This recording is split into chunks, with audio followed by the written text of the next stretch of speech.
Singkat cerita, para sahabat Nabi ini gitu ya, lagi kongko lah, lagi ngobrol-ngobrol di rumahnya Arkom gitu. Ya, ada Abdullah bin Mas'ud, ada siapa lagi, Hamzah dan lain sebagainya, lagi ngobrol-ngobrol lah ketika itu ya, sahabat Nabi ini. Ini lu dengarkan, katanya kan, kalian dengarkan Umar ini masuk Islam karena apa? Karena mendengar Al-Quran, katanya. Kata teman-temannya Rasulullah ketika itu ya, sahabat-sahabatnya Nabi. Ya udah, kita ini aja yuk, katanya. Ada yang mempunyai sebuah ide gitu. Udah, kita bacakan Al-Quran aja. Kita baca Al-Quran di Ka'bah, di Masjidil Haram, di Ka'bah gitu.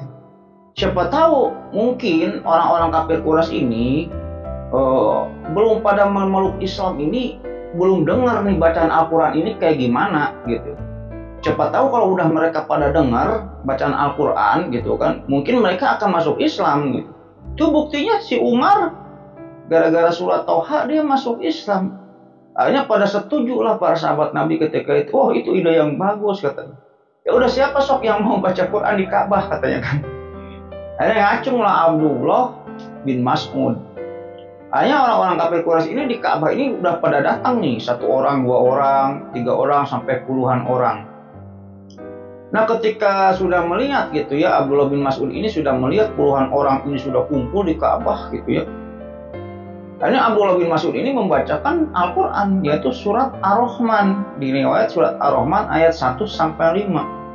Ketika itu kayak gitu ya.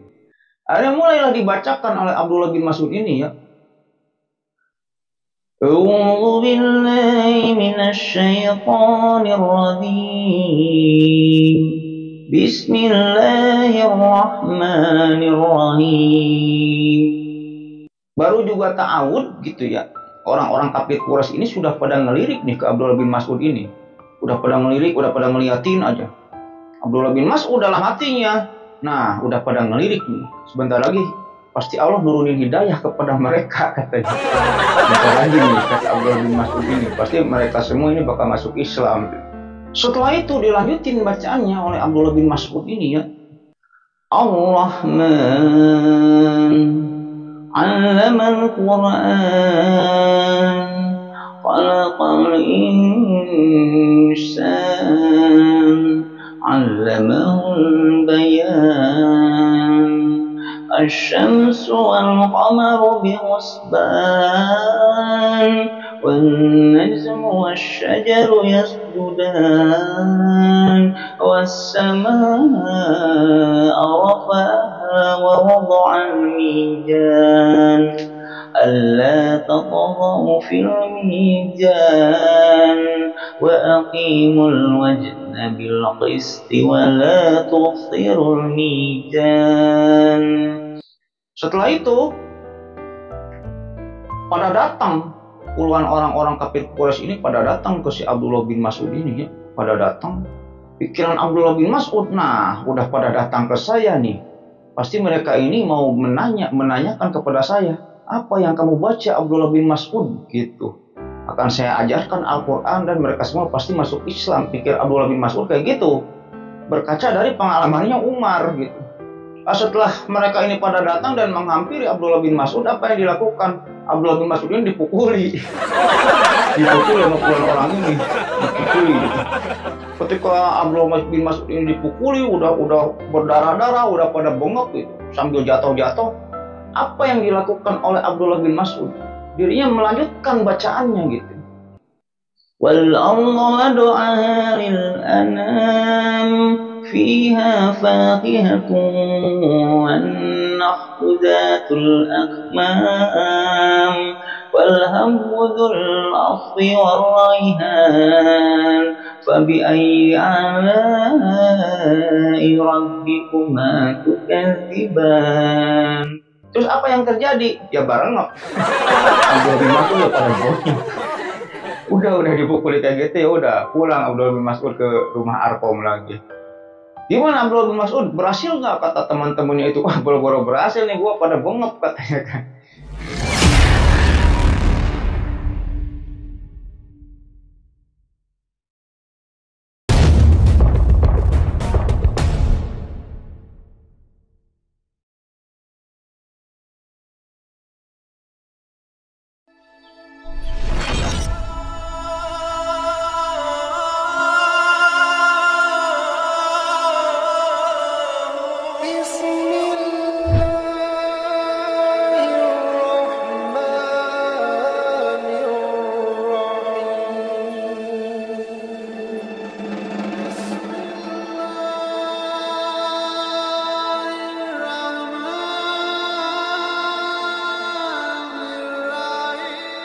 Assalamualaikum warahmatullahi wabarakatuh.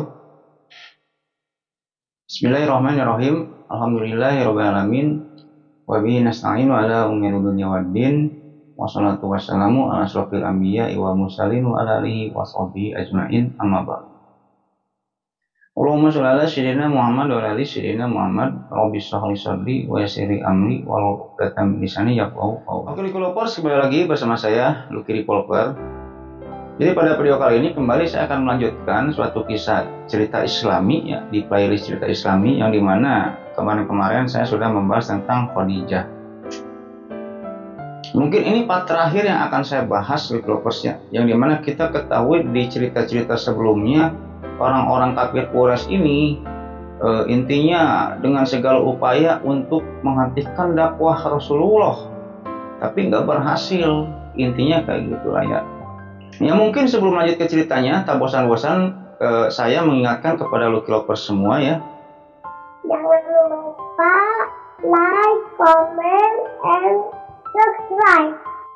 Supaya apa? Supaya saya tambah bersemangat untuk membuat konten-konten selanjutnya gitu ya. Dan bagi Lucky Lovers semua yang telah subscribe, saya banyak ucapan terima kasih. Mudah-mudahan amal baik Lucky Lovers semua yang sudah subscribe dibalas kebaikannya oleh Allah Subhanahu wa taala. Berpuluh-puluh kali lipat, beratus-ratus kali lipat, beribu-ribu kali lipat, dan berjuta-juta kali lipat. Oke, kita lanjut ke cerita. Nah, Lucky Lovers, akhirnya di part sebelumnya udah saya jelaskan bahwa akhirnya dua singa Mekah ketika itu masuk Islam ya, Hamzah dan Umar bin Khattab gitu. Hamzah dan Umar bin Khattab, yang dimana ketika itu Rasulullah ini sempat berdoa gitu, ya Allah, jadikanlah antara kedua Umar ini, salah satu dari antara kedua Umar ini masuk Islam gitu. Yaitu siapa? Abu Jahal dan Umar bin Khattab. Abu Jahal ini kan Umar bin Hisam kalau nggak salah ya. Kalau salah mohon maaf. Karena sama Allah dipilih lah ya, sama Allah ini diberikan hidayah kepada siapa? Umar bin Khattab. Yang belum tahu ceritanya Umar bin Khattab masuk Islam, tonton part sebelumnya. Intinya kayak gitu. Nah, setelah Umar ini masuk Islam dan Hamzah masuk Islam, Umar pun memberikan ide gitu. Ketika itu Umar ini melihat orang-orang Islam ini istilahnya sholat di Arkom, di rumahnya si Arkom itu ya, sahabat Rasul. Udah nggak usah sholat di Arkom lagi lah, udah kita sholat di Masjidil Haram, sholat di Ka'bah gitu. Karena berbondong-bondong ketika itu umat Muslim ini dengan dikawal oleh Umar dan Hamzah sholat di mana? Masjidil Haram di Mekah. Ngantri lah, ngantai ketika itu keluar dari rumahnya Arkom dan sholat di Ka'bah, di Masjidil Haram. Di depan Umar, di belakang Hamzah. Ayo, mau kemana kamu? Gitu. Ketika itu sempat juga ketika melihat orang-orang Muslim ini lagi ngantai gitu ya, di depannya ada Umar, di belakangnya ada Hamzah. Abu Jahal mau nyerang, tapi dihadang oleh teman-temannya. Jangan Abu Jahal, jangan, itu lihat, itu ada Umar itu, katanya kan ada si Hamzah lagi itu kan. Akhirnya gak jadilah diserang ketika itu. Akhirnya sudahlah kejadian tersebut berlalu. Singkat cerita, para sahabat Nabi ini gitu ya, lagi kongko lah, lagi ngobrol-ngobrol di rumahnya Arkom gitu. Ya ada Abdullah bin Mas'ud, ada siapa lagi, Hamzah dan lain sebagainya, lagi ngobrol-ngobrol lah ketika itu ya. Sahabat Nabi ini kita, lu dengarkan, katanya kan, kalian dengarkan Umar ini masuk Islam karena apa? Karena mendengar Al-Quran katanya, kata teman-temannya Rasulullah ketika itu ya, sahabat-sahabatnya Nabi. Ya udah kita ini aja yuk katanya, ada yang mempunyai sebuah ide gitu. Udah kita bacakan Al-Quran aja gitu. Kita baca Al-Quran di Ka'bah, di Masjidil Haram, di Ka'bah gitu. Siapa tahu mungkin orang-orang kafir Quraisy ini belum pada memeluk Islam ini, belum dengar nih bacaan Al-Quran ini kayak gimana gitu. Siapa tahu kalau udah mereka pada dengar bacaan Al-Quran gitu kan, mungkin mereka akan masuk Islam gitu. Itu buktinya si Umar gara-gara surat Toha dia masuk Islam. Akhirnya pada setuju lah para sahabat Nabi ketika itu. Oh, itu ide yang bagus kata. Ya udah, siapa sok yang mau baca Quran di Ka'bah katanya kan. Akhirnya ngacung lah Abdullah bin Mas'ud. Abdullah bin Mas'ud ini orangnya kecil, pendek gitu. Orangnya kecil, pendek, tapi dia kiai. kiainya sahabat ketika itu. Ya udah saya aja, kata Abdullah bin Mas'ud ketika itu. Karena Abdullah bin Mas'ud ini pergi ke Ka'bah. Pergi ke Ka'bah, setelah Ka'bah sendiri, oh Ka'bah kok pada sepi gitu kan. Abdullah bin Mas'ud rencananya mau membacakan Al-Quran gitu. Mudah-mudahan bagi orang yang mendengar gitu ya, orang kafir Quraisy ini, jika ada yang mendengar bacaannya Abdullah bin Mas'ud, ya sama seperti Umar, mungkin terketuk hatinya pada masuk Islam, intinya kayak gitu. Hanya orang-orang kafir Quraisy ini di Ka'bah ini udah pada datang nih, 1 orang, 2 orang, 3 orang, sampai puluhan orang. Nah ketika sudah melihat gitu ya, Abdullah bin Mas'ud ini sudah melihat puluhan orang ini sudah kumpul di Ka'bah gitu ya. Akhirnya Abdullah bin Mas'ud ini membacakan Al-Quran, yaitu surat Ar-Rahman. Di riwayat surat Ar-Rahman ayat 1-5. Ketika itu kayak gitu ya. Akhirnya mulailah dibacakan oleh Abdullah bin Mas'ud ini ya. A'udzu billahi minasy syaithanir rajim. Bismillahirrahmanirrahim. Baru juga ta'awud gitu ya. Orang-orang kafir Quraisy ini sudah pada ngelirik nih ke Abdullah bin Mas'ud ini. Udah pada ngelirik, udah pada ngeliatin aja. Abdullah bin Mas'ud dalam hatinya, nah udah pada ngelirik nih. Sebentar lagi pasti Allah nurunin hidayah kepada mereka, katanya. Sebentar lagi nih kata Abdullah bin Mas'ud ini, pasti mereka semua ini bakal masuk Islam. Setelah itu dilanjutin bacaannya oleh Abdullah bin Mas'ud ini ya. Ar-Rahman 'allamal Qur'an, khalaqal insan, 'allamahul bayan, asy-syamsu wal qamaru bihusban, wan najmu wasy-syajaru yasjudan, was-samaa'a rafa'aha wa wada'al mizan, alla tatghaw fil mizan, wa aqimul wazna bil qisti wa la tukhsirul mizan. Setelah itu pada datang puluhan orang-orang kafir Quraisy ini, pada datang ke si Abdullah bin Mas'ud ini ya, pada datang. Pikiran Abdullah bin Mas'ud, nah udah pada datang ke saya nih, pasti mereka ini mau menanyakan kepada saya, apa yang kamu baca Abdullah bin Mas'ud gitu. Akan saya ajarkan Al-Quran dan mereka semua pasti masuk Islam. Pikir Abdullah bin Mas'ud kayak gitu, berkaca dari pengalamannya Umar gitu. Setelah mereka ini pada datang dan menghampiri Abdullah bin Mas'ud, apa yang dilakukan? Abdullah bin Mas'ud ini dipukuli. Dipukuli oleh orang ini. Dipukuli gitu.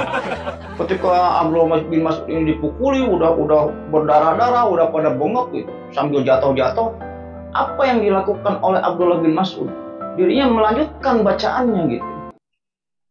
Wal ardu lil anam, fiha faqihatun wan nakhlu dhatul akmam, wal habbu dhul asfi war rayhan, fabi'ayyi ala'i rabbikuma tukadziban.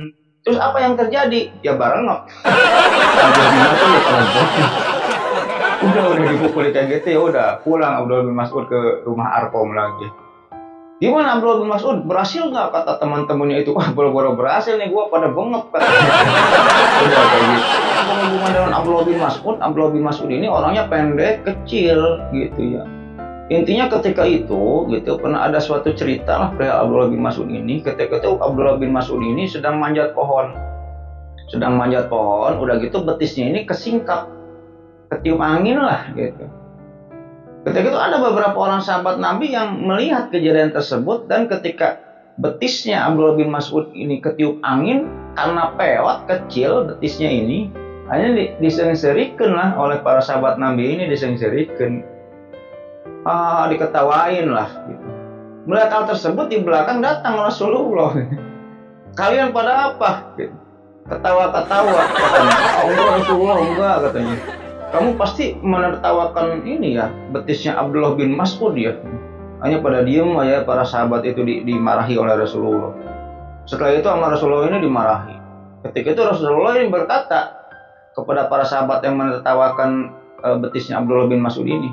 Asal kalian tahu aja ya, nanti di mijan, di timbangan, ini betisnya Abdullah bin Mas'ud ini timbangannya lebih berat daripada gunung Uhud.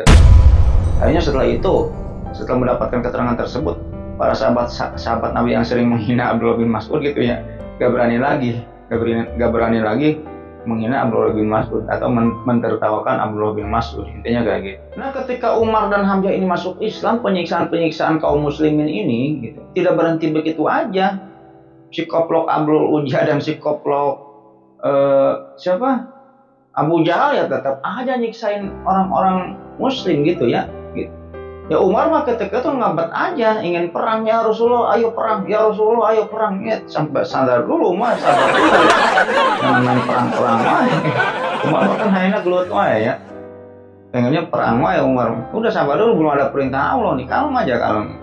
Nah ketika itu melihat banyaknya orang muslim ini yang disiksa gitu, orang muslim ini yang disiksa-siksain orang kafir, akhirnya Rasulullah ini intinya mencetuskan sebuah ide agar apa? Agar ya ada beberapa orang muslim ini gitu ya, umat Islam ini untuk berhijrah ke mana? Ke Abysinia gitu.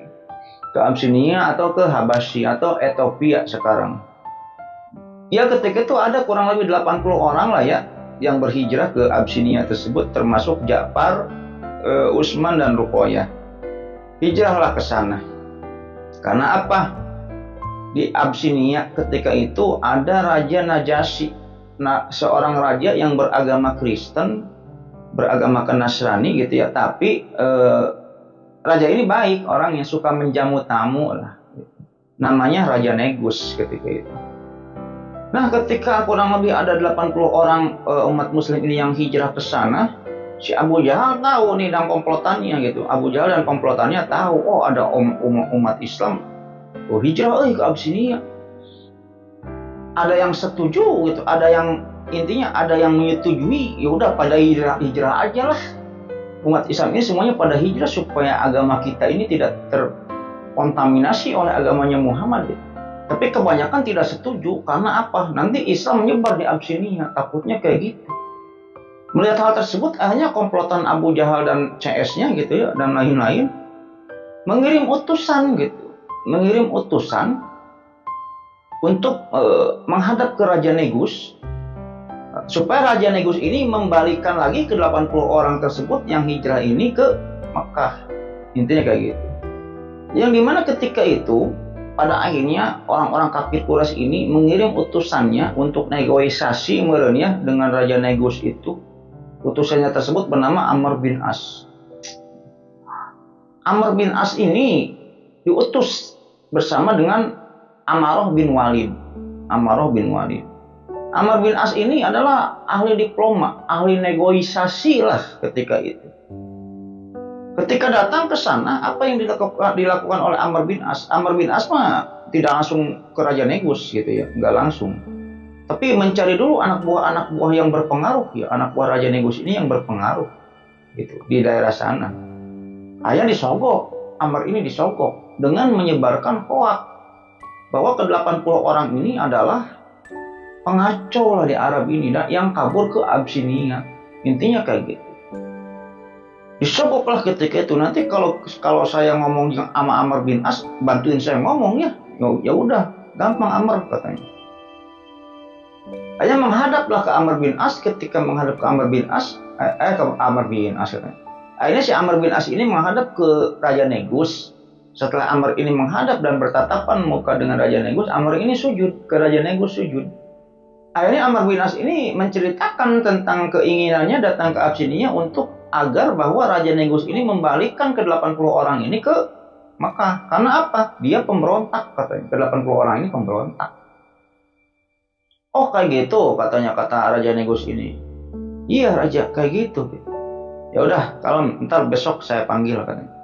Hanya Raja Negus keesokan harinya menyuruh anak buahnya untuk mengumpulkan orang-orang Mekah yang hijrah ke Abysinia tersebut. Akhirnya dikumpulkan. Pada malam harinya orang-orang Muslim pun rapat ketika itu. Waduh, Raja Negus besok memanggil kita. Bagaimana ya? Itu ada si Amr tuh datang tuh. Si Amr datang mau menyuruh kita balik lagi ke Mekah sama si Ammarah bin Walid. Ketika itu Ja'far datang, Ja'far udah gampang itu urusan saya gitu. Ja'far bin Abi Thalib. Akhirnya ketika itu esok pun tiba, akhirnya ke-80 orang ini datang ya ke Raja Negus, datang menghadap ke Raja Negus, yang dimana ketika itu udah ada si Amr, ya Amr bin As sama siapa tadi? Ammarah, si Ammarah bin Walid. Ketika itu Maya orang-orang yang lain ketika pada masuk ke kerajaannya si Raja Negus ini, ketika bertatapan atau melihat Raja Negus, orang-orang sujud ke Raja Negus, termasuk si Amr sujud ke Raja Negus. Akan tetapi Ja'far bin Abi Thalib ini dengan Utsman, Ruqayyah dan 80 orang lainnya ini tidak sujud. Tidak sujud. Ketika itu Raja Negus ini berkata kepada orang yang 80 orang ini gitu ya, kenapa kalian tidak sujud kepada saya? Ketika itu menjawab Ja'far ketika itu. Jadi juru bicaranya Ja'far ya, dari kaum umat muslim juru bicaranya Ja'far. Ya Raja, Nabi kami mengajarkan kepada kami bahwa kami ini cuma sujud kepada Allah. Selain itu tidak boleh. Akhirnya Raja Negus ngerti. Oh ya udah nggak apa-apa kalau kayak gitu katanya, kata Raja Negus. Nah Lucky Lovers, setelah itu akhirnya Raja Negus pun menceritakan kepada 80 orang kaum muslimin ini, intinya ini ada orang si Amr bin As ini datang ke saya nih, katanya kalian ini pemberontak bla bla bla bla bla bla. Akhirnya ketika itu dijelaskan oleh Ja'far bin Abi Thalib kepada siapa Raja Negus itu, oh saya bukan pemberontak, kami ini bukan pemberontak. Yang dimana diceritakanlah ketika itu oleh Ja'far ini sebab musabab bahwa ke-80 orang ini hijrah ke Abysinia. Ya Raja Negus, kami ini adalah pengikutnya Nabi terakhir, Nabi Muhammad, yang dimana di Arab ini muncul Nabi baru, yang dimana kami ini adalah pemeluk agama Islam. Diceritakanlah ketika itu tentang Islam kepada Raja Negus. Islam ini kayak gini loh, Islam ini ajarannya kayak gini, bla bla bla bla. Diceritakan tentang Nabi Zakaria, diceritakan tentang kisahnya Nabi Musa yang ada dalam Islam, diceritakan tentang kisahnya Nabi Isa dan lain sebagainya. Mendengar penjelasan tentang Islam, Raja Negus pun kaget ketika itu, loh kok agama Islam hampir sama dengan agama saya, kata Raja Negus ketika itu. Berarti kalian ini ada di posisi yang benar dong, kayak. Terus saya nanya lagi sekali lagi kepada kalian, apakah kalian ini mempunyai utang kepada orang-orang kafir Quraisy gitu? Atau mempunyai apa kayak gitu, najar atau apa, mempunyai utang atau apa? Tidak Raja, tidak, saya sama sekali tidak mempunyai utang. Kami semua tidak mempunyai utang dan tidak mempunyai sesuatu apapun yang hak-hak orang kafir Quraisy ini diambil oleh saya, tidak. Kami ini cuma pindah ke sini ini untuk menghindari tentang penyiksaan-penyiksaan yang dilakukan oleh orang-orang kafir Quraisy karena kami memeluk agamanya Nabi Muhammad tersebut, kata Ja'far ketika itu. Mendengar penjelasan Ja'far, Raja Negus pun ketika itu memarahi si Amr bin As gitu. Memarahi si Amr bin As dan Ammarah bin Walid. Oh kalau kayak gini mah ya orang-orang ini yang benar. Udah kalian pergi saja, pergi lagi ke Mekah. Saya tidak akan mengizinkan orang-orang ini balik lagi ke Mekah. Dan kalau kamu kekeh-petekeh gitu ya, kekeh-petekeh itu apa sih ya? Dan kalau kamu tetap ingin misalnya memaksa orang-orang ini untuk pindah ke Mekah, ya udah perang sama saya, kata Raja Negus ketika itu. Akhirnya si Amr bin As dan si siapa tadi yang temannya itu si Ammarah bin Walid ini pulang lagi ke Mekah. Ditanya oleh komplotannya, gimana berhasil gak? Aduh gagal. Nah Lovers, setelah itu gitu ya, orang-orang kafir Quraisy pun rapat lagi gitu. Orang-orang kafir Quraisy ini rapat lagi. Yang rapat tersebut dipelopori oleh An-Nadr bin Harits, Uqbah bin Abi Mu'id. Tentu saja ada si Abu Jahal. Udah bagaimana kalau kita bunuh aja lah Muhammad ini, kita bunuh katanya. Ya terus gimana cara membunuhnya? Akhirnya mereka pun mendatangi Bani Hashim dan Bani Muthalib gitu. Disogok lah orang-orang Bani Hashim dan orang-orang Bani Muthalib ini, diadakan sayembara atau disogok. Barang siapa yang bisa membunuh Nabi Muhammad nih, gua kasih emas nih, gua kasih perak nih, gua kasih duit dan lain sebagainya. Apa keinginan kalian akan kita penuhi. Tapi apa yang terjadi ketika itu? Ya meskipun orang-orang dari Bani Hashim dan Bani Muthalib ini ya tidak banyak atau belum sepenuhnya memeluk Islam ketika itu, akan tetapi mereka ini pembela Nabi Muhammad. Membela karena apa ya, keturunannya Hashim dan keturunannya Muthalib gitu ya. Intinya kayak gitu. Enak aja kalian mau nyogok kami untuk membunuh Muhammad gitu. Kalau kamu misalnya mau membunuh Muhammad, ya udah kita perang aja, kita perang gitu. Akhirnya gak berhasil tuh. Gak berhasil. Si An-Nadr bin Harith, Uqbah dan si Abu Jahal ini gak berhasil untuk menyogok orang-orang atau Bani Hashim dan Bani Muthalib. Yang dimana pada akhirnya mereka ini, orang-orang kafir Quraisy ini ketika itu pada kumpul yang dipelopori oleh Abu Jahal. Ada ketika itu Abu Sufyan, Abdul Uzza, intinya pembesar-pembesar Quraisy ya, pada rapat lah ya, yang dimana ketika itu tercetuslah ide untuk apa? Untuk memboikot Bani Hashim. Hanya tercetuslah ide ketika itu, pelopornya siapa? Abu Jahal ketika itu. Udah kalau kayak gitu kita boikot aja Bani Hashim. Kita boikot Bani Hashim. Dengan isi pemboikotannya ini, isi perjanjiannya ini kayak gini. Intinya kita kalau ada Bani Hashim, kita jangan bertegur sapa dengan Bani Hashim. Kita jangan menjual barang dagangan kita kepada Bani Hashim. Kita jangan membeli barang dagangan dari Bani Hashim. Kita jangan menikah atau anak-anak kita atau anak saudara-saudara kita, jangan ada yang menikah dengan Bani Hashim dan lain sebagainya. Dan kita usir Bani Hashim ini ke lembah Hashim. Nah, ketika itu isi dari perjanjian itu ya dituliskan dalam selembar kertas atau kulit gitu ya, atau kertas, dan ditempelkan di Ka'bah. Nah, akhirnya sepakatlah untuk memboikot Bani Hashim ketika itu. Akhirnya semua Bani Hashim ketika itu diusir dan pergi ke lembah Hashim. Jadi ada suatu lembah, padang pasir, lembah tandus gitu. Ketika itu namanya lembah Hashim, diusir. Jadi semua orang-orang Bani Hashim ketika itu tinggal di lembah tersebut dengan menggunakan tenda-tenda. Jadi mereka semua ketika itu memasang tenda-tenda di sana. Konon pemboikotan ini terjadi selama 3 tahun, selama 3 tahun.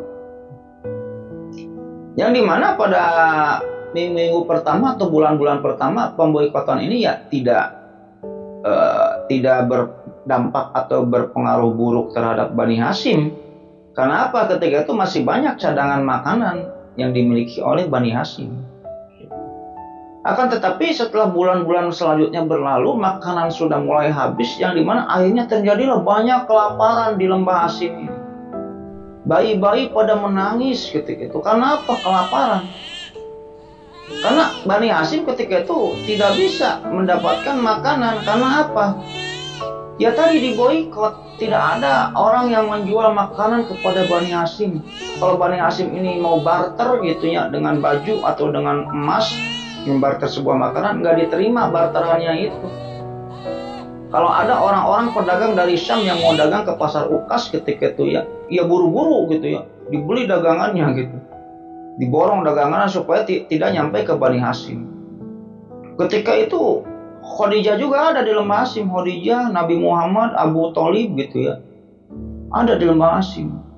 Singkat cerita, tahun pertama pun sudah berlalu ya, pemboikotan ini gitu.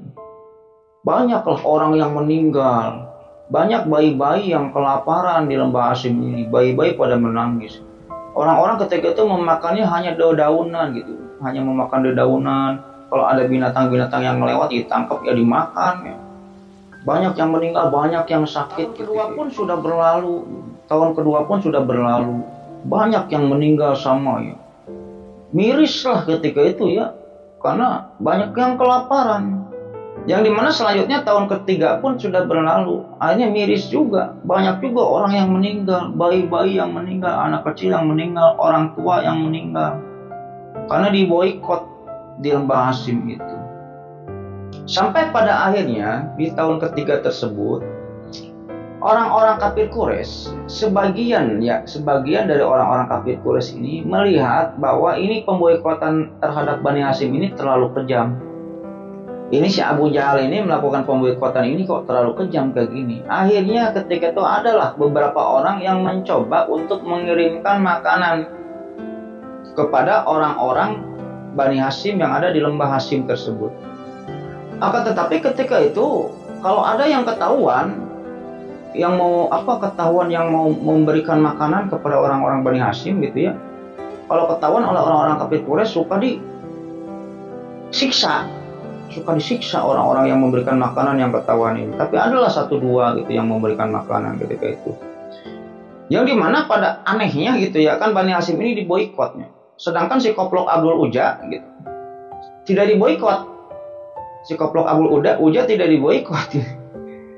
Sedangkan Abdul Uja ini kan Bani Hashim. Kalau dilihat dari silsilah nasab gitu ya, Abdul Uja ini kan Bani Hashim. Dia kan Nabi ini mempunyai ayah Muhammad bin Abdullah bin Abdul Muthalib bin Hashim bin Abdul Manaf bin Qusay bin Kilab gitu. Nah Abdul Uja ini dan Abdul Manaf ini intinya anaknya Qusay bin Kilab. Salah satunya ini Abdul Uja. Nanti turunannya ke Hashim gitu. Kenapa Abdul Uja tidak diboikot? Karena dia yang paling gencar gitu. Dia menjadi pelopor dan pendukung orang-orang kafir Quraisy. Intinya kayak gitu. Lalu Kilopers, ketika itu pada suatu hari gitu, ada seseorang yang ingin memberikan makanannya kepada Bani Hashim yang kelaparan tersebut di lembah Hashim. Orang tersebut namanya Hisham bin Akhinadlah. Hisham ini ketika itu ketayap-ketayap lah ya dengan cara sembunyi-sembunyi ingin memberikan makanan kepada saudara-saudaranya yang ada di lembah Hashim yang sedang kelaparan ini. Singkat cerita ketahuan oleh orang-orang kafir Quraisy. Hisham, kamu mau kemana? Pasti kamu mau memberikan makanan ya? Ketika itu Hisham ini bingung, ketakutan, mau disiksa. Ketika Hisham mau disiksa, ketika itu datanglah Abu Sufyan. Ketika itu Abu Sufyan ini memarahi orang-orang kafir Quraisy yang mau menyiksa si Hisham ini. Ketika itu, orang-orang Quraisy, udah biarkan Hisham ini memberikan makanan kepada saudara-saudaranya. Bayangkan oleh kamu, kalau saudara kamu ada di lembah Hashim dan kelaparan, pasti kamu juga akan melakukan hal yang sama seperti si Hisham ini. Udah biarkan. Tumben Abu Sufyan baik ya. Abu Sufyan baik tumben. Hanya dilepaskan lah ya, Hisham ini dibiarkan memberikan makanan kepada saudara-saudaranya di lembah Hashim. Setelah itu, di hari-hari berikutnya, Hakim bin Hizam pun mencoba untuk memberikan makanan ke lembah Hashim. Karena saudara-saudaranya Hakim bin Hizam ini, meskipun misalnya Hakim bin Hizam ini nggak muluk Islam gitu ya. Karena Hakim bin Hizam ini kan saudaranya Khadijah. Termasuk guru dagangnya Khadijah. Termasuk Hakim bin Hizam ini adalah anggota Darun Najwa. Ketika itu anggota Darun Najwa. Nah ketika Hakim bin Hizam ini mau memberikan makanan ke lembah Hashim, ketahuan sama Abu Jahal. Nah ketika Hakim bin Hizam ini mau memberikan makanan kepada saudara-saudaranya gitu ya yang ada di lembah Hashim ini, ketahuan sama Abu Jahal. Dilarang ketika itu sama Abu Jahal, dilarang. Hakim bin Hizam, ngapain kamu ngasih makanan ke orang-orang Bani Hashim? Tidak boleh, akan aku siksa kamu. Kata Abu Jahal ketika itu dengan orang-orang kafir Quraisy yang lain ketika itu. Ketika itu datang siapa? Abdul Bakhtari bin Hisham. Yang dimana Abdul Bakhtari ini sering rapat untuk membunuh Nabi Muhammad. Sering mengikuti rapat untuk membunuh Nabi Muhammad. Akan tetapi ketika melihat orang-orang dari Bani Hashim ini kelaparan, banyak yang meninggal, anak kecil banyak yang meninggal, orang tua renta banyak yang kelaparan, Abdul Bakhtari hatinya terketuk. Meskipun dia satu agama dengan Abu Jahal ketika itu, tapi Abdul Bakhtari ketika itu hatinya terketuk untuk membela Hakim bin Hizam yang pada akhirnya dimarahi Abu Jahal ini oleh Abdul Bakhtari ini. Abu Jahal, ngapain kamu ngelarang-larang si Hakim bin Hizam? Udah biarkanlah. Toh saudara-saudaranya banyak di Bani Hashim yang kelaparan, kamu ini kok kejam banget, kata Abdul Bakhtari. Abu Jahal ketika itu melarang Abdul Battori ini. Apa kamu Abdul Battori? Bla bla bla bla bla. Akhirnya Abu Jahal ketika itu dipukul dengan tongkatnya Abdul Battori. Abdul Battori ini jago gelut lah, jago berantem gitu. Hanya Abu Jahal pun ketika itu pergi aja, dan Hakim bin Hizam ini diperbolehkan untuk mengirimkan makanan kepada Bani Hashim. Intinya kayak gitu. Nah, Khilafah, sebenarnya tidak semua orang kafir Quraisy ini setuju terhadap pemboikotan ini gitu. Karena ketika pemboikotan ini terjadi, ya rapat dan ditulis isi pemboikotan itu, isi perjanjian ini di kertas lembar, ya intinya itu hanya ide sebagian gelintir aja lah. Segelintir orang kafir Quraisy, salah satunya Abu Jahal ketika udah menulis, ya kamu jangan menjual makanan ke Bani Hashim ya, jangan membeli makanan ke Bani Hashim ya, jangan menikah, jangan bertegur sapa dan lain-lain, kita boikot. Ya udah setuju ya, kata Abu Jahal ini. Ya udah setuju aja gitu. Padahal tidak semua setuju ketika itu. Termasuk salah satunya Abu Sufyan. Abu Sufyan ini suka merenung sendiri, aduh saudara saya banyak yang di Bani Hashim gitu kan. Itu saya melihat orang-orang Bani Hashim ini banyak yang kelaparan, bla bla bla bla bla. Tapi ketika itu apa daya, Abu Sufyan ini hanya sendiri yang nggak setujunya gitu ya, nggak bisa menggagalkan perjanjian tersebut. Sampai pada akhirnya, ya, perjanjian ini bisa diputus. Jadi pemboikotan Bani Hashim ini bisa diputus oleh 5 orang. Siapakah orang-orang tersebut? Gitu. Yang pertama Hisham bin Amr. Yang kedua Juhair. Yang ketiga Mut'im bin Adi.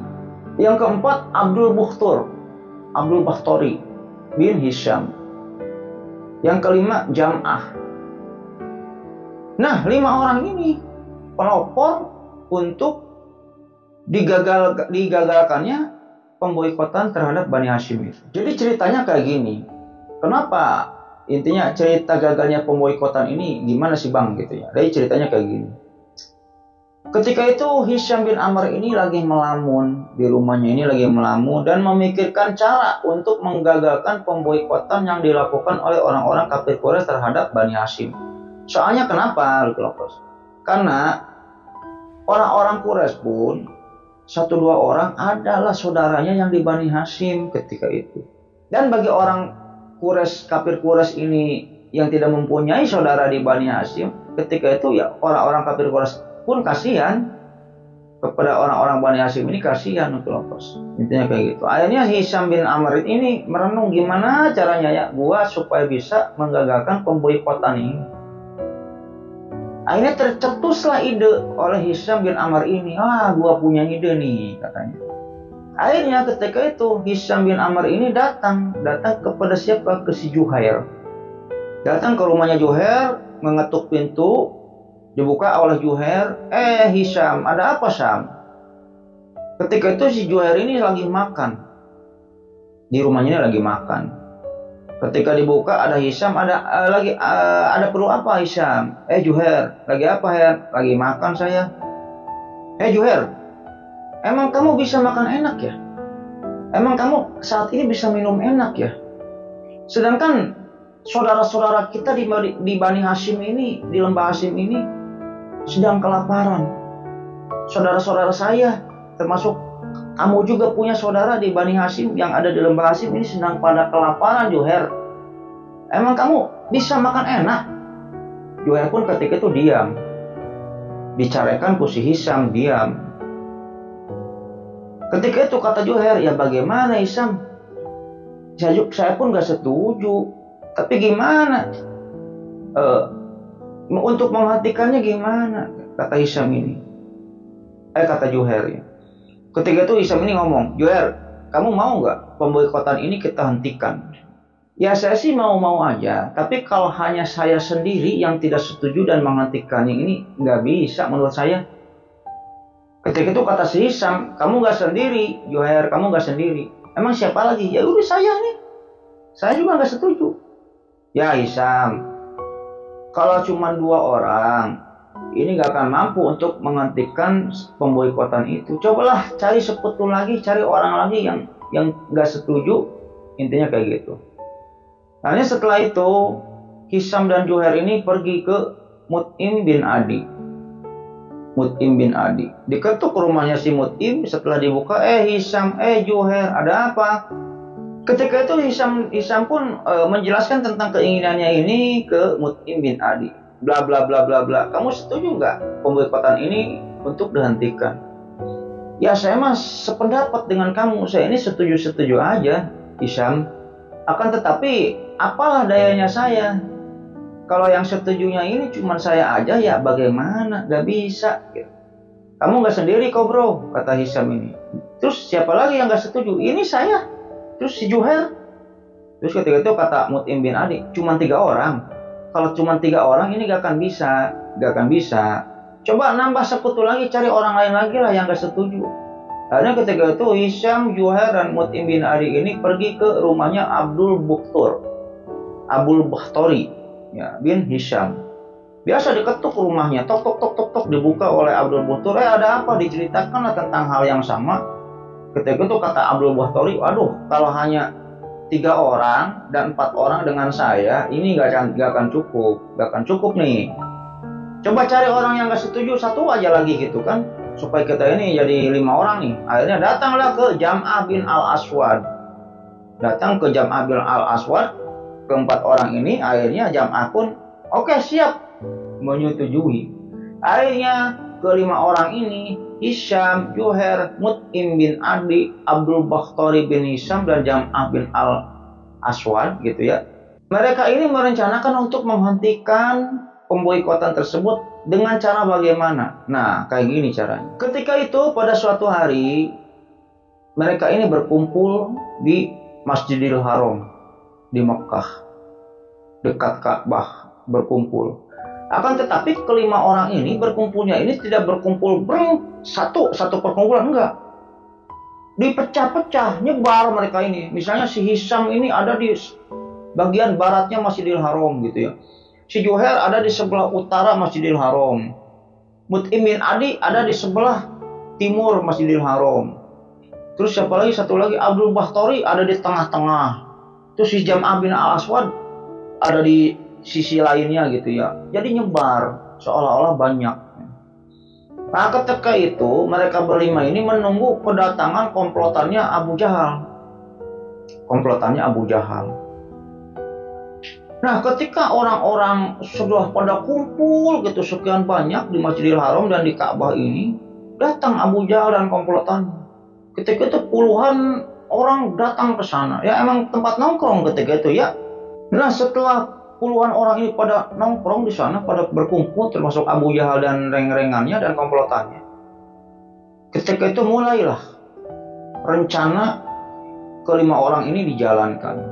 Nah, setelah orang-orang pada berkumpul, termasuk Abu Jahal, ketika itu orang dari ke-5 orang ini yang berbicara pertama kali adalah Juhair. Ketika itu Juhair ini berkata dan berteriak di kumpulan orang tersebut. Wahai ahli Mekah, apakah kita memakan makanan, memakai pakaian, dan Bani Hashim mati kelaparan, tidak menjual maupun membeli dari mereka? Demi Allah, saya tidak akan duduk sehingga kertas perjanjian pemutus tali persaudaraan dan jalim ini dirobek, katanya. Mendengar pidatonya si Juhair ini, Abu Jahal akhirnya berteriak dan berkata, dusta kamu, demi Allah tidak akan aku robek. Setelah itu dari sudut lain, kan tadi orang-orang yang 5 ini berpencar ya, dari sudut lain si Jam'ah ngomong, demi Allah kamulah yang lebih dusta ya Abu Jahal, kami tidak setuju penulisannya ketika kamu menulisnya. Setelah itu dari sudut lain Abdul Bakhtari ngomong, dari arah timur gitu ya, dari arah barat bro nih. Abdul Bakhtari ini ngomong, benar yang dikatakan Jam'ah, kami sama sekali tidak ridho dan tidak mengakuinya ketika kamu menulis perjanjian itu, kata si Abdul Bakhtari. Dari sudut lain lagi kan mereka berlima ini berpencar ya, jadi seakan-akan banyak orang gitu, padahal cuma berlima gitu. Dari sudut lain lagi Mut'im berkata, si Mut'im ngomong, benar yang kalian berdua katakan, Dan telah berdusta orang yang berkata selain itu. Allah berlepas diri dari kertas perjanjian itu dan apa yang ditulis di atasnya. Setelah itu Hisam bin Amr pun mengatakan hal yang sama, ya, membenarkan apa yang dikatakan keempat orang itu. Ya benar, saya juga setuju gitu. Saya juga setuju kalau pemboikotan ini digagalkan lah, intinya kayak gitu. Akhirnya ketika itu Abu Jahal pun ngomong, nggak bisa, pemboikotan ini nggak bisa dihentikan begitu aja. Akhirnya ketika itu orang-orang kafir Quraisy yang berkumpul itu gitu ya, kan ada puluhan itu, mencerna dengan akal pikiran sehatnya, intinya benar juga yang dikatakan kelima orang ini gitu. Akhirnya protes lah, udah hentikan pemboikotan ini gitu ya. Jadi gara-gara 5 orang ini yang nyebar gitu ya ke titik-titik tertentu gitu, seolah-olah banyak gitu. Seolah-olah yang protes ini banyak, padahal cuma 5 orang gitu kan. Yang dengan hal tersebutlah akhirnya orang-orang yang berkumpul ini gitu ya, selain Abu Jahal gitu ya, menyetujui untuk dihentikannya pemboikotan ini terhadap Bani Hashim ini. Akhirnya udah hentikan pemboikotan. Akhirnya pada demonstrasi lah ketika itu, termasuk orang-orang kafir Quraisy ketika itu, gara-gara 5 orang ini. Nah setelah itu akhirnya tidak lama setelah itu Abu Thalib pun datang. Abu Thalib ini datang ya. Setelah datang, ya orang-orang Mekah, cucuku Muhammad telah menyampaikan kabar bahwa pemboikotan ini sudah dihentikan. Karena apa? Karena kertas perjanjian pemboikotan ini yang ada di Mekah atau di Ka'bah ini sudah Allah robek. Ketika itu Abu Jahal ngomong, wah mana mungkin, orang saya yang menempelkan kertas itu di Ka'bah, gak mungkin robek katanya kan. Akhirnya ya udah kita lihat yuk sama-sama. Akhirnya dilihatlah ketika itu sama-sama ya, Abu Jahal, orang-orang kafir Quraisy, termasuk kelima orang yang tadi itu ya, yang pidato itu, si Hisam, si Juhair, Mut'im bin Adi dan lain-lain. Ketika dilihat kertas perjanjian itu sudah dimakan oleh rayap. Jadi udah nggak ada, udah dimakan sama rayap, dan tersisa cuman asma-asma Allah aja, tulisan-tulisan Allah. Intinya kayak gitu. Akhirnya melihat hal tersebut, semua orang-orang kafir Quraisy gitu ya, dan orang-orang yang 5 orang ini ya sorak-sorai. Akhirnya pemboikotan tersebut dihentikan. Yang dimana pada akhirnya Rasulullah SAW pun keluar dari lembah Hashim dengan gontai, dengan badan yang kurus, termasuk Abu Thalib, termasuk Khadijah dan keluarga Bani Hashim yang lain. Akhirnya pulanglah ke rumah masing-masing dan pemboikotan pun dihentikan. Karena siapa?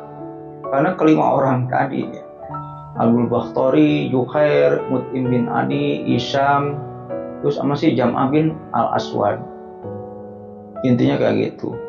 Yang dimana ketika itu Rasulullah ini sudah berusia 49 tahun kalau nggak salah.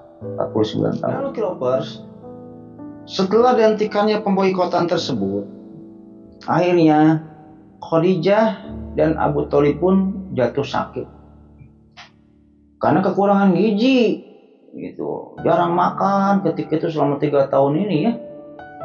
Akhirnya mereka berdua ini jatuh sakit. Abu Thalib sakit, Khadijah pun sakit, ketika itu sama-sama sakit.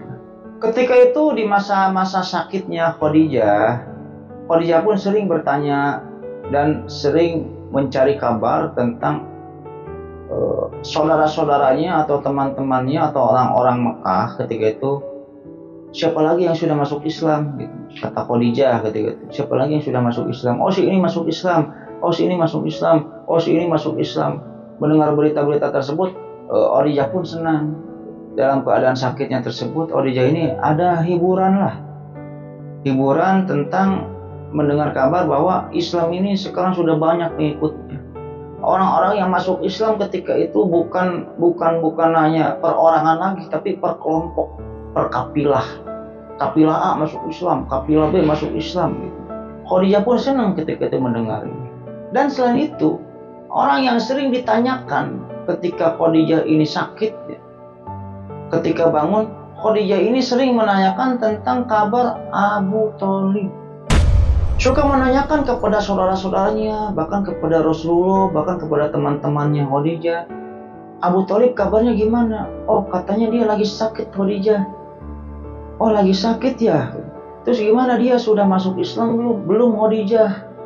Ketika mendengar belum Khadijah, aduh, Khadijah pun sangat sedih sekali. Karena paman Rasulullah yang suka membela Rasulullah, menjaga Rasulullah, intinya mensupport dakwah Rasulullah, Abu Thalib ini belum masuk Islam. Khadijah pun sangat sedih sekali. Misal keesokan harinya sudah berlalu, ketika bangun tidur, yang pertama kali ditanyakan oleh Khadijah adalah Abu Thalib. Bagaimana kabar Abu Thalib? Sudah masuk Islam belum? Belum ya Khadijah. Sedih ketika itu Khadijah ini.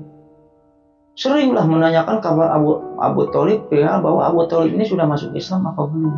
Dan ketika Khadijah ini mengetahui bahwa Abu Thalib ini belum memeluk Islam, Khadijah ini sangat sedih sekali.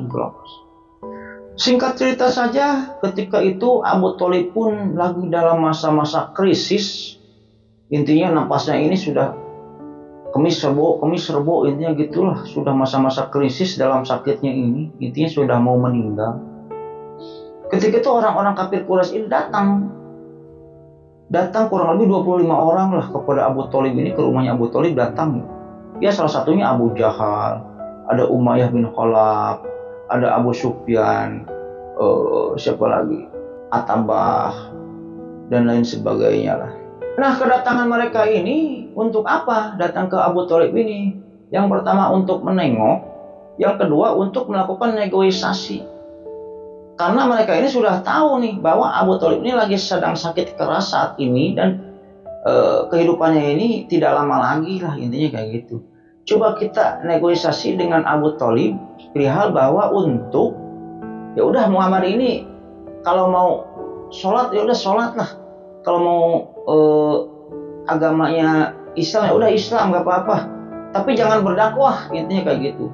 Jangan menghasut keluarga-keluarga kami untuk masuk Islam. Ya udah, kalau kamu masuk Islam ya udah Islam aja kamu sendiri, intinya kayak gitu. Tapi jangan berdakwah. Mau minta kayak gitu. Jadi supaya untuk merayu Abu Thalib untuk menghentikan dakwahnya keponakannya ini, intinya kayak gitu. Cerita saja sudah sampailah ketika itu Abu Jahal, Umayyah bin Khalaf, Abu Sufyan bin Harb, Syaibah, Atabah. Ya, kurang lebih ada 25 orang lah. Masuklah ketika itu ya ke rumahnya Abu Thalib ini, masuk. Dan ketika menyampaikan niatnya atau keinginannya, ketika itu Abu Thalib pun memanggil Muhammad lah ya. Abu Thalib ini memanggil Nabi Muhammad. Nah, singkat cerita aja, Nabi Muhammad pun akhirnya datang lah. Karena mendengar kabar bahwa Abu Thalib memanggil kamu ya Muhammad. Akhirnya Muhammad pun datang ke rumahnya Abu Thalib. Sebelum Muhammad datang, ketika itu ada kursi kosong di pinggirnya Abu Thalib ketika itu. Buru-buru ketika itu si Abu Jahal ini pindah duduknya ke kursi tersebut. Sehingga ruangan kamar Abu Thalib itu ketika itu hanya tersisa ruang kosong yang ada depan pintu, intinya kayak gitu. Singkat cerita, Nabi Muhammad pun datang ke sana. Setelah datang ke sana, akhirnya Nabi Muhammad ini ditawarkan oleh 25 orang kafir Quraisy ini, termasuk Abu Jahal ini. Ya Muhammad, saya mau menawarkan sesuatu nih kepada kamu. Intinya kayak gitu. Kata Muhammad, saya juga mau menawarkan sesuatu kepada kalian. Kata Muhammad ketika itu. Ya udah. Jadi tawaran saya mah ini, Muhammad, kata siapa tadi, Abu Jahal ini dan 25 orang lainnya. Saya akan memberikan kamu emas, saya akan memberikan kamu harta, saya akan memberikan kamu uang. Kalau kamu misalnya mau apa akan saya turuti, gitu. Mau harta, mau emas, mau apa akan saya kasih lah. Misalnya kamu butuh dagangan atau kamu butuh hewan gembalaan, kamu butuh emas berapa akan kami kasih. Asalkan satu. Kamu hentikan dakwah kamu. Ya udah, kamu kalau mau meluk Islam, udah meluk Islam aja, tapi jangan ngajak-ngajak saudara kita dong. Jangan ngajak-ngajak orang Quraisy dong untuk masuk Islam. Jangan berdakwah lah, intinya kayak gitu. Itu tawaran saya, kata Abu Jahal dan 25 orang lainnya ketika itu. Ketika itu Abu Jahal pun ngomong lagi ke Nabi Muhammad. Terus tawaran kamu apa ya Muhammad kepada kami? Ketika itu Nabi Muhammad ini ngomong gitu. Saya hanya menawarkan kamu menyebutkan satu kalimat aja, kata Nabi Muhammad gitu. Yang dimana dengan kalimat tersebut, jika kamu menyebutkan kalimat itu, kamu akan bisa menguasai dunia. Kamu akan bisa menjadi penguasa. Kamu akan bisa menaklukkan Persia. Kamu akan bisa menaklukkan Romawi dan lain sebagainya. Wow, lebih besar tawaran kamu sebenarnya dari hatinya ini. Kalimat apakah itu? Kata Abu Jahal ketika itu dan 25 orang lainnya itu. Terus kata Nabi Muhammad, kalimatnya adalah asyhadu alla ilaha illallah wa asyhadu anna muhammadar rasulullah. Wah, ketika itu Muhammad udah gila katanya. Muhammad udah gila katanya. Ya intinya kayak gitu. Nah, tidak lama dari sana, Lovers, tidak lama dari situ, Abu Thalib pun ketika itu sudah mau wafat, sudah mau meninggal, sudah mengerang-ngerang. Gitu. Sudah mengerang-ngerang. Intinya sudah mau meninggal lah. Akan tetapi ketika itu napasnya belum sampai kerongkongan, masih bisa taubat lah, kalau dia masuk Islam masih bisa. Dan ketika di tengah sekaratnya Abu Thalib ketika itu, Abu Thalib pun berpidato. Yang dimana pidato Abu Thalib ini ditujukan khusus untuk orang-orang kafir Quraisy, Abu Jahal, Abu Sufyan dan lain-lain ya, yang 25 orang itu. Gitu ya. Dan pidato Abu Thalib ini kayak gini loh, Mas. Wahai orang-orang Quraisy, kalian adalah makhluk pilihan Allah di bumi dan jantung bangsa Arab. Ketahuilah bahwa kalian tidak menyisakan satu bagian dari kemuliaan yang turun-temurun untuk bangsa Arab, kecuali kalian meraihnya. Tidak pula meninggalkan kehormatan kecuali kalian mendapatkannya. Maka hal itu merupakan suatu karunia bagi kalian di antara manusia. Dan hal itu pula lah yang menyebabkan manusia berkumpul dan memerangi kalian. Sesungguhnya aku mewasiatkan pada kalian agar mengagungkan bangunan Ka'bah ini, karena di dalamnya ada keriduan Rabb. Juga menopang kehidupan dan keteguhan dalam berpijak. Sambunglah tali silaturahim dan janganlah kalian putus, karena silaturahim menjadi tongkat dalam kelemahan dan menambah jumlah komunitas. Tinggalkan sikap melampaui batas dan kedurhakaan, karena umat-umat sebelum kalian binasa karena hal itu. Datangilah undangan dan berilah orang yang meminta-minta, karena dalam hal itu ada kemuliaan hidup dan mati. Wajib atas kalian berbicara jujur dan menunaikan amanat, karena keduanya menyebabkan kecintaan dan kehormatan. Dan aku wasiatkan pada kalian agar berbuat baiklah kepada Muhammad, karena ia adalah orang terpercaya di Quraisy, orang terjujur di bangsa Arab, dan dialah yang mengumpulkan hal-hal yang telah kuwasiatkan pada kalian. Demi Allah, aku telah melihat orang-orang lemah dari bangsa Arab, orang-orang baik di segala penjuru, dan orang-orang kecil telah mencintai dakwahnya, membenarkan apa yang ia ucapkan, dan mengagungkan perintahnya. Muhammad telah masuk dengan mereka ke hal-hal yang membahayakan, sehingga para pemimpin dan bala tentara Quraisy seperti ekor di mata mereka yang masanya telah sirna. Sedang orang-orang lemah Quraisy menjadi teman. Orang paling agung dari mereka adalah yang paling membutuhkannya, dan orang-orang terjauh darinya adalah yang paling diutamakan di sisinya. Nah, setelah itu gitu ya, setelah berpidato kayak gitu, intinya mengucapkan syair kayak gitu Abu Thalib ini ya, dan memberikan pesan tadi ya untuk menjaga Muhammad. Akhirnya Abu Thalib pun sudah mulai mau sekarat itu. Napasnya ini sudah gitu. Wah, udah mau meninggal lah intinya kayak gitu. Di saat-saat Abu Thalib ini sekarat, Nabi Muhammad pun menangis sambil intinya berteriak kepada Abu Thalib ini. Paman, cepat ucapkan la ilaha illallah. Paman, cepat ucapkan la ilaha illallah, kata Nabi Muhammad ketika itu. Akan tetapi ketika itu Abu Jahal menimpali omongan Nabi Muhammad ini. Ya Abu Thalib, janganlah ucapkan kalimat tersebut. Apakah kamu membenci agama Abdul Muthalib ya Abu Thalib? Apakah kamu membenci agama Abdul Muthalib ya Abu Thalib? kata Abu Jahal ketika itu. Diserang lagi oleh Nabi Muhammad ketika itu. Paman, cepatlah paman, ucapkan kalimat la ilaha illallah paman. Cepat paman, ucapkan kalimat la ilaha illallah paman, kata Nabi Muhammad ketika itu. Akan tetapi ketika itu Abu Jahal menimpalinya lagi gitu. Ya Abu Thalib, janganlah ucapkan kalimat itu. Apakah kamu sudah membenci agamanya Abdul Muthalib? Akan tetapi ketika itu Muhammad terus, ya paman, cepat paman, ucapkan la ilaha illallah paman, ucapkan la ilaha illallah paman. Tapi Abu Jahal tetap, ya, apakah kamu membenci agamanya Abdul Muthalib? Apakah kamu membenci agamanya Abdul Muthalib? Yang pada akhirnya Abu Thalib pun ketika itu ngomong kepada Nabi Muhammad, ya Muhammad, saya tidak akan mengkhianati agama Abdul Muthalib. Saya tidak akan mengkhianati agama nenek moyang saya, yang dimana saya akan tetap memeluk agama Abdul Muthalib atau agama nenek moyang saya. Setelah Abu Thalib mengatakan hal tersebut, Abu Thalib pun meninggal dunia. Muhammad pun sedih, teriak dan menangis ketika itu. Menangis, hanya Abu Thalib ini meninggal dunia. Orang yang suka membela Rasulullah, orang yang suka istilahnya menyupport dakwah Rasulullah, meninggal dalam keadaan tidak memeluk Islam. Akhirnya setelah itu, Rasulullah pun bertekad dalam hatinya untuk setiap hari ini mendoakan dan meminta ampunan kepada Allah atas dosa-dosanya Abu Thalib. Setiap hari Rasulullah pun selalu berdoa kepada Allah untuk Allah ini mengampuni dosa-dosanya Abu Thalib. Terus berdoa Rasulullah ini, ya, setiap hari ini. Akan tetapi ketika itu turunlah surat At-Taubah, surat 9 ayat 113.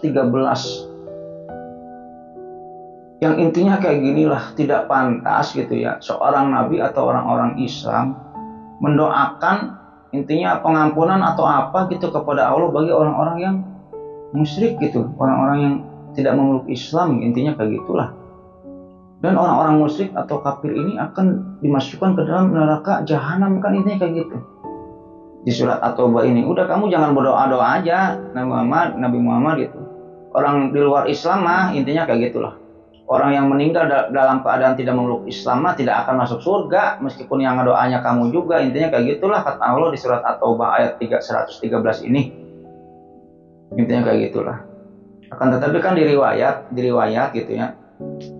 Allah ini memberikan bonus lah gitu ya kepada Abu Thalib ini, memberikan bonus gitu.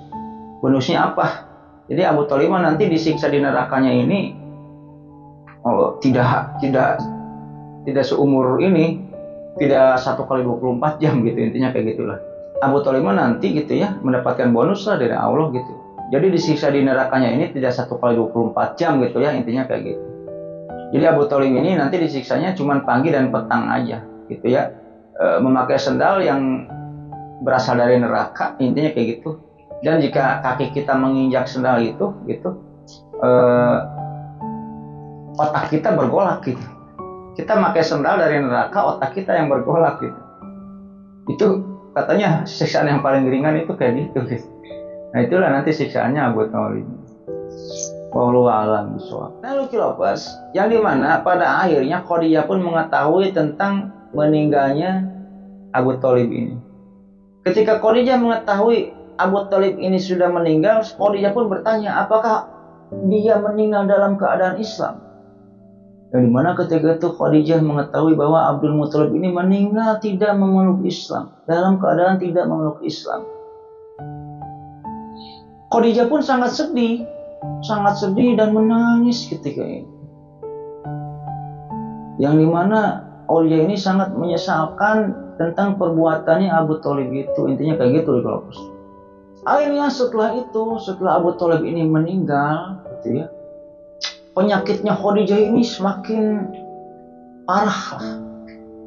Khadijah ini semakin lemas. Khadijah ini intinya sudah nggak bisa jalan lagi, sudah berbaring aja di kasurnya. Udah parah lah sakitnya ini, intinya kayak gitu. Yang dimana 3 hari setelah kematiannya Abu Thalib, Khadijah pun meninggal dunia. Khadijah pun meninggal dunia. yang dimana ketika itu Khadijah ini dimakamkan di Jannatul Mu'alla di Mekah, Arab Saudi. Ketika Khadijah ini lagi sakaratul maut, Rasulullah pun ada di sampingnya. Rasulullah pun ada di sampingnya menenangkan Khadijah, intinya kayak gitu ya, menenangkan Khadijah. Yang dimana ketika itu di saat sakaratul mautnya pun Khadijah ini masih aja memikirkan umat Islam gitu. Masih memikirkan umat Islam. Si Anu gimana? Udah masuk Islam belum? Si ini gimana? Udah masuk Islam belum? Intinya kayak gitu.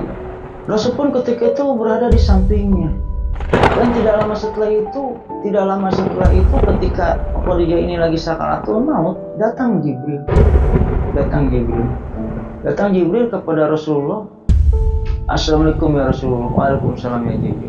Jibril, ya Rasulullah, saya disuruh Allah datang ke sini.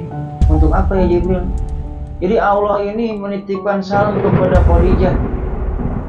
Bilangin kepada Khadijah ada salam dari Allah. Dan jangan lupa ya, saya juga salamin ya, kata Jibril ini. Saya juga salamin kepada Khadijah. Ketika itu kata Jibril, bilangin, kata Allah sudah membuatkan rumah yang terbuat dari emas buat Khadijah di surga, katanya. Kayak gitu. Yang dimana ketika itu seumur hidupnya Khadijah, Allah ini sudah menitipkan salam kepada Khadijah ini sebanyak 2 kali. Salam yang pertama ketika Khadijah ini mau memberikan bubur gandum kepada Rasulullah di Gua Hiro. Ketika Rasulullah diam aja di Gua Hiro ketika itu ya. Khadijah ini lagi jalan di perjalanan, datang Jibril. Ya Rasulullah, nanti Khadijah bentar lagi mau kesini nih, mau ngasih kamu bubur gandum. Saya disuruh Allah untuk menyampaikan salam Allah kepada Khadijah ya Rasulullah ya. Jangan lupa saya juga salamin kepada Khadijah ya, kata Jibril ketika itu. Salam Allah yang kedua pada saat Khadijah ini mau meninggal. Kita mendapatkan salam dari Allah, wah gimana ya, senangnya ya. Kalau kita aja mendapatkan salam dari presiden misalnya gitu ya. Bang Luki, kata pas pampres temurnya. Itu tadi presiden nitipin salam buat Bang Luki, wah kan sangat bangga sekali gitu. Apalagi salam dari Allah, intinya kayak gitu lah. Ya singkat cerita saja, Khadijah pun meninggal dunia. Setelah Khadijah ini meninggal dunia, dimakamkan, yang dimana ketika itu banyak orang-orang kafir Quraisy pun pada datang ya. Pada datang ketika Khadijah meninggal dunia ini pada datang. Saudara-saudaranya Khadijah ini pada datang gitu. Yang dimana setelah meninggal dunia semua pada bersedih, termasuk musuhnya Khadijah gitu ya. Musuh Khadijah yang misalnya menentang dakwah Rasul gitu ya. Termasuk si Abdul Uja gitu, Ummu Jamil, ya pada sedih. Ketika Khadijah ini sudah meninggal, musuh-musuhnya Khadijah dan Nabi Muhammad, orang-orang kafir Quraisy, Abul Uja, Abu Jahal, termasuk Ummu Jamil, ketika Khadijah sudah meninggal, tidak ada yang ngarumpi membicarakan kejelekannya Khadijah, nggak ada. Semua orang membicarakan tentang kebaikannya Khadijah. Khadijah mah dermawan ya. Khadijah mah cantik ya. Khadijah mah rajin ibadahnya ya, dan sebagainya. Tidak ada yang membicarakan tentang kejelekan Khadijah. Ummu Jamil ini istrinya Abdul Uja. Ummu Jamil ini tukang ngerumpi dulunya Kilopers. Kalau ada orang yang lagi naik daun dikit sama Ummu Jamil ini suka diomongin, si itu mah kayak gini gitu. Jadi Ummu Jamil ini dulunya tukang mencela orang gitu. Tapi Ummu Jamil selama hidupnya, seumur hidupnya tidak pernah mencela Khadijah. Karena apa? Khadijah ini tidak ada celah untuk dicela. Intinya kayak gitu lah. Yang dimana pada akhirnya Rasulullah pun bersedih, Khadijah pun dimakamkan, dan semua masyarakat bersedih ketika itu sepeninggalannya Sayyidah Khadijah. Intinya kayak gitu Lovers. Ya mungkin cerita ini cukup sekian dulu Lovers ya. Cerita ini cukup sekian dulu. Jangan lupa ambil yang baiknya, buang yang jeleknya gitu ya.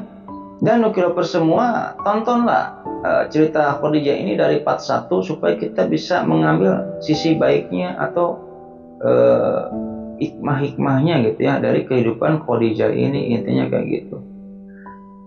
Dan jika saya ada salah-salah kata dalam cerita ini, salah nama orang atau apa, ya mungkin itu hanya kesalahan saya pribadi dan saya tidak sengaja untuk melakukan kesalahan itu, intinya kayak gitu Lucky Lovers. Dan tak lupa juga saya mengucapkan terima kasih kepada Lucky Lovers semua yang telah menonton video ini sampai dengan selesai gitu ya. Nanti hikmahnya ambil aja sendirilah sama Lucky Lovers ya. Hikmah apa yang bisa kita ambil dari cerita Khadijah ini, intinya kayak gitu. Dan sebelum saya tutup, tak bosan-bosannya saya mengingatkan kepada Lucky Lovers semua, jangan lupa like, comment, and subscribe. Supaya apa? Supaya saya tambah bersemangat untuk membuat konten-konten selanjutnya.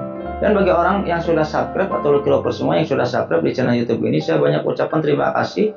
Mudah-mudahan amal baik Lucky Lovers semua dibalas kebaikannya oleh Allah Subhanahu wa taala berpuluh-puluh kali lipat, beratus-ratus kali lipat, beribu-ribu kali lipat, dan berjuta kali lipat. Dan sebelum videonya saya tutup atau ceritanya saya tutup, terlebih dahulu saya akan mendoakan kepada Lucky Lovers semua. Allahumma inna nas'aluka bi anna lakal hamdu la ilaha illa anta wahdaka la syarika laka mananu bairu samawati wal ardil jalali wal ikrami hayyu qayyum. Mudah-mudahan Lucky Lovers semua dipanjangkan umurnya, diberikan rezeki yang melimpah. Bagi yang sedang sakit, mudah-mudahan cepat diangkat penyakitnya oleh Allah Subhanahu wa taala.